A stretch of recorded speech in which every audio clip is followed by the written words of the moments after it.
When I was a kid, I loved to play the game hide and seek. All the neighborhood kids would come together and we would hide and play.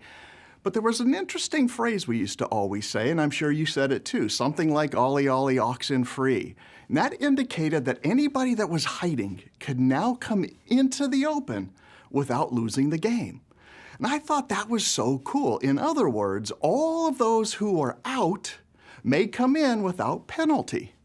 Now think about that. God's greatest purpose for marriage and for all of our relationships and for all of humanity has been challenged by the fallen angel Satan, also known as the serpent, right? The serpent was crafty, more crafty than any other beast in the field, said Genesis 3:1. God created Adam and Eve with the capacity to choose between God's desire for their lives and their own desires, his way or their way. And here's the invisible threat.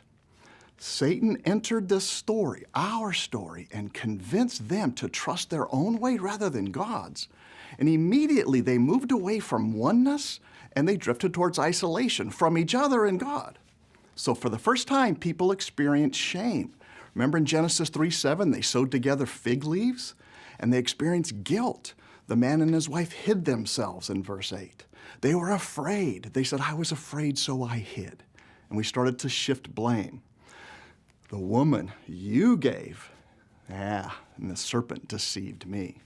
And there's this battle for control now. Your desire shall be for your husband, but he shall rule over you, said verses 7 in Genesis. So, Satan continues to sabotage oneness in relationships today by encouraging independence from God, and he knows that it will have far-reaching consequences.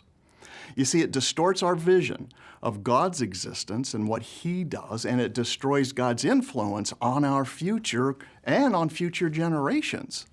So here's the invisible threat that we have to be careful of.